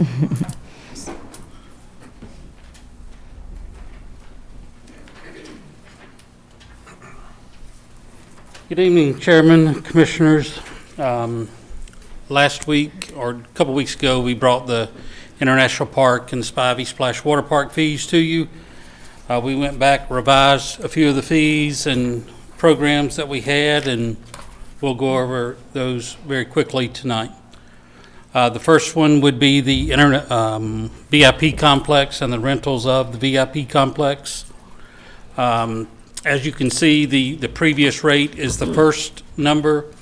You asked for an employee discount and a resident discount. We implemented that. And a non-resident fee would be the third number in those columns respectively. So for instance, it would be previously the price was $150. The new price, $265 for a 501c3 and a resident and employee rate. And the $350 would be an out of non-resident fee, out of county fee. You said the 150 fee is the old Previous fees. That's previous. Yeah. What else changed? And if you have no questions about the VIP, then we can move on to the next one. Any questions about the VIP? Yeah. Okay, go ahead. Next one would be the water park fees. As I said last time, we've implemented a over 48, under 48 price structure. Next slide. Yeah, there you go. So it would be 15, 13, and 10. We've given the seniors and the veterans a discount. 2 and under are free.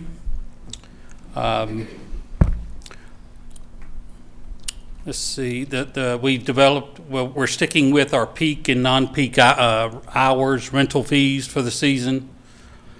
Employees and a 501c3 receive 25% discount on the rental rates.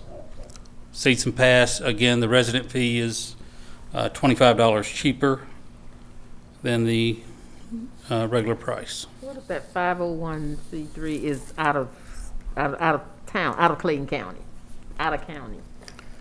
If if a 501c3 is, we don't differentiate between the 501c out of county and in county. Okay.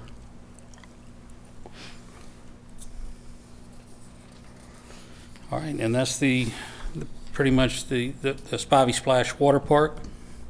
And then the next slide would be the fees and charges, or the hours of operation for the water park. We're going to be open 61 hours per week. And that also does not include the employee hours. So you figure, the water park will be open from 11 to 7 during the week. The lifeguards and employees will more than likely be there at 10 and getting off at 8. So substantially more hours, we would have to run 2 shifts, basically. So 2 employees for that one shift. The part-time salary rates, as you can see, or the lifeguards' previous salary would be the $11.24. The new salary would be $14.39, in an effort to ensure that we have the proper coverage for the summer hires. And we'll open May 28th through September 5th. May 28th. The park will also be able to be rented on Mondays or after September 5th for, we've got a few corporations that are asking about that, so they'll be renting the entire park on Monday. Perfect. Entire water park or the entire park? Entire water park. I was about to say, they want the whole park. That comes with cost now. Oh, yeah. That's all I was about to say. I hope up these fees. Yeah, it's a pretty good cost. So you have to pay for all of the employees and their hourly rates and everything. Their overtime rates, because they'd be working pretty much 7 days a week that week. I have a question. First, thank you for responding and bringing this back to the board. Appreciate that. And I don't know how good your baseball skills are, but I hear they still used to be pretty good. So, but have we done any projection modeling of revenues versus costs? We have, and been working with CFO Bivens and Dennis to project those revenues, and those are in the actual budget. They're still tweaking those numbers. Okay, thank you. But we have done that. Perfect, thank you. Yeah, this is not about, well, when you said part-time workers or whatever and all, and I know that we've had some problems getting people. And I don't know if it's so much the salaries or if it's the system we have. Mr. COO, has anybody told you all that it's hard to get on line for job openings and all? We've had to do that a couple times, and every time we have to go to HR and let somebody walk us through, because they're having trouble with it. So who set up this new system? So, You all got any thoughts on it? so yes, Commissioner, we've gotten some concerns about onboarding, our onboarding process. When we went from, and to a certain degree, it's kind of been an upgrade because a lot of our processes used to be very paper-driven. Troy probably can attest to when it comes to seasonal hires. I'm not talking about Parks and Rec. I'm talking about Well, the county, right? Well, what I'm saying is that part of that process used to be a paper-driven process where you would go to HR, fill out an application, and now that we have this online process, there's still some tweaks that we need to try to make in that space. Point in case, to your point, there's been some individuals that have gone in to try to fill out an application. The application is not found in the system. Yeah. There's a multitude of The things. job is not found in the system. Yes, No, I I'm have heard serious. that. Right. We've had to walk a couple people through some things in the last week. So there's a couple of things that's happening in that space. IT has worked with HR. They're going through some additional training to ensure, one, if it's a systems issue or some areas as we need to continue to prop up in training. So we are going through that process right now, and we're hoping before we get into our peak season that those areas will be rectified. So let me make sure I hear you correctly. So it's either a system problem or that the job isn't being inputted, because it's input, output. So you're saying that's what that training is going to equal, because this board just approved something additional for The training right now is consistent of giving some additional training to some of the HR staff that may not have been onboarded in that initial process. But to answer your question, I think it's a multitude of both. It can be a systems issue, and it can be some training issues with some of the staff that's trying to be onboarded in that site. Yeah. So we're looking to ensure that it's not an issue from a staffing standpoint. And if ultimately it seems to be a software issue, then of course we're having a larger discussion with them about what can we do to rectify that. Just to wrap that up, thank you, Madam Vice Chair, for that question, because you brought something up earlier about the elected saying they need this or that for the budget and it's budget neutral, but I think we need to have that, take that into consideration, especially with all of our operations, period, because we just approved additional reorganization for that department. And so we need to kind of take a look at that and make sure that they're functioning effectively. Yes, ma'am. Well, and I just want to say thank you, Mr. Hodges, and you did a great job at bringing this back to the It's board. perfect. It was great. And if you got that on, if you have not sent out these changes, please send the changes to us. I know it's going to be on, well, disregard that because it'll be on the meeting next week. So we'll get a copy of it at that time. Commissioner And Hambrick, you the have summer positions will go on the board March 1st, 2nd. March So if 1st. you Commissioner, no, nothing. Anybody else? Mr. Chair, can we have all these presentations sent over to us this evening? Sure. And can we get a job even if we don't know how to swim? We need more lifeguards, I'll tell you that, right? I can't swim. I wish I could get my daughter back. All right, there being no other business, we will stand adjourned.